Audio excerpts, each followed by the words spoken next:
Bueno, nos encontramos con María Otegui.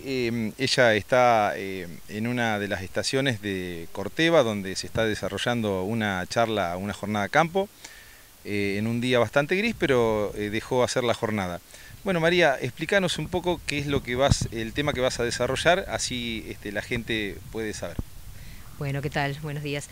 En realidad me convocaron un poco para, a través de las distintas estaciones, viendo todo lo que aquí han hecho experimental la gente de Brevant, hacer un cierre al final sobre una interpretación ecofisiológica de las prácticas de manejo, especialmente las más corrientes, ¿no? Como elección de fecha de siembra, densidad, fertilización, en miras a la campaña que viene, que ya tiene algunos alertas puestos, tanto por el pronóstico de la extensión del año seco, la Niña, hasta mitad del año nuestro por lo menos, según se pronostica, aunque moderada va a continuar un poco, y eso va a tener que ver con recargas de agua para la próxima gruesa, y también con las posibilidades de que cueste cumplir con las metas de fertilización por los problemas de precios de los fertilizantes y abastecimiento que ha puesto el conflicto en Europa, ¿no?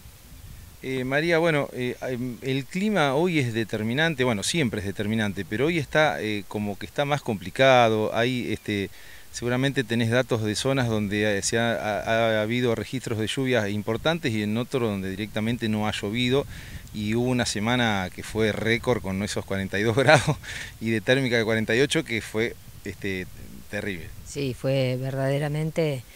Uno normalmente tiene en el mes de enero, en la zona central, digamos, norte de la provincia de Buenos Aires, tiene una semana de temperaturas que solemos llamar supraóptimas, más de 35, pero por lo general nunca llegamos a 40 reales, y este año superamos varios días seguidos los 40, y eso tuvo efectos principalmente en los maíces tempranos, que algunos todavía estaban definiendo número de granos, y pegó bastante fuerte. Uno lo combina eso con lo que comentaba antes de la reserva de agua con la que salían, que también era baja en muchos lotes, y además con el tipo de suelo, uno se va un poquito más al norte, es decir, los típicos suelos argidoles típicos que uno tiene en la región, combinados con esa demanda, fueron un golpe muy duro, con variabilidad, como decís. En cambio, si a veces vamos al oeste, en que muchas veces se ha considerado una zona un poquito más marginal por elevadas demandas atmosféricas, las lluvias anduvieron un poco mejor.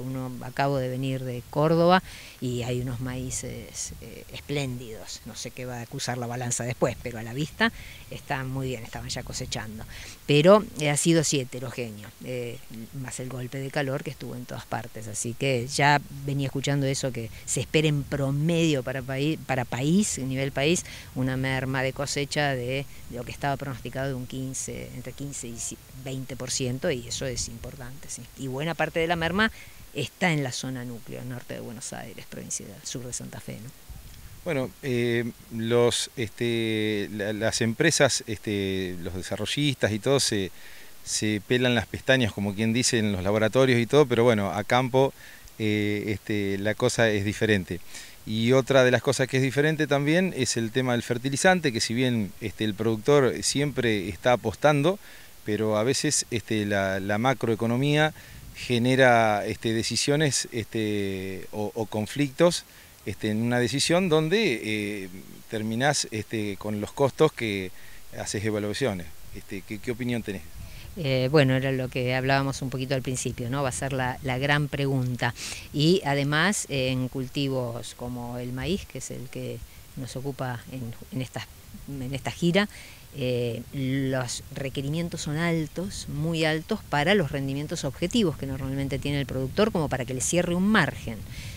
También es cierto que esas serían las cuestiones críticas, las cuestiones que ayudan un poco a cubrir el objetivo sin pensar en el suelo, ¿no? Y sus efectos posteriores, es que el cultivo de maíz, uno no paga proteína y es capaz de generar un rendimiento diluyendo esa concentración de proteína en grano, un grano de menos calidad proteica, pero en una especie que no es tan crítica como en otras.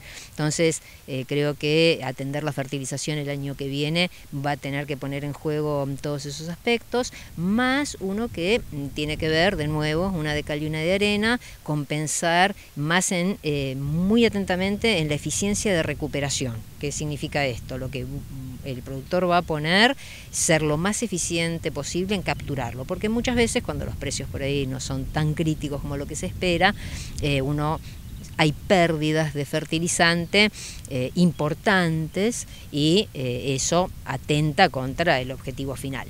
En esta campaña, si uno suma que los costos son elevados y un cultivo que tiene mucho requerimiento, va a haber que prestar bastante atención a la tecnología con que se use el fertilizante, poco o mucho que finalmente decidan aplicar. Entonces, el momento de aplicar el fertilizante, decidir si lo van a fraccionar o no, el tipo de fertilizante que cosas más viejas con más posibilidades de pérdida o más nuevas pero que son a veces más caras, todo eso va a estar en juego en esta campaña. Análisis de suelo. Sí, el análisis de suelo va a ser imprescindible, en qué medida tener o no, en los últimos años hubo mucha difusión pensando en la conservación y el tratamiento sustentable del suelo en los cultivos de cobertura. Bueno, eso también tiene sus pros y sus contras, porque para el cultivo que sigue puede representar una restricción de nitrógeno, al menos por una etapa importante del ciclo. Todo eso va a estar en juego, sí, va a estar en juego. Bueno, y por último hablemos algo de densidad. Bueno, la densidad, como si estuviste hace unos minutos, hablaban justamente que en los últimos años hubo una tendencia a disminuir las densidades. Esto no es extraño como respuesta a algo que viene ocurriendo desde más o menos el 2004, que es una frecuencia un poco más alta de años con deficiencias hídricas, esos que llamamos niña. Si uno mira la frecuencia de ocurrencia, ha habido bastantes, dos niñas seguidas, y entonces estas situaciones como las de este año han marcado al productor, y la reacción normal a eso y correcta es a disminuir el número de plantas. Entonces ahí van a empezar a jugar también aspectos de combinación.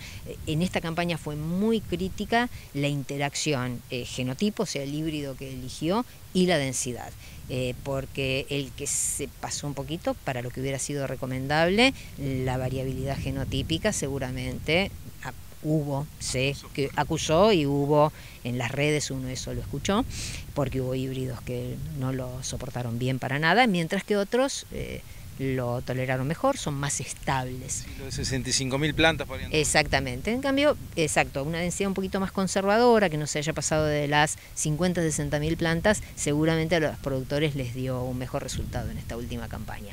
Y habrá que estar muy alerta del pronóstico para la siguiente, para tomar esa decisión de qué fecha, qué densidad, qué genotipo elegir, sí.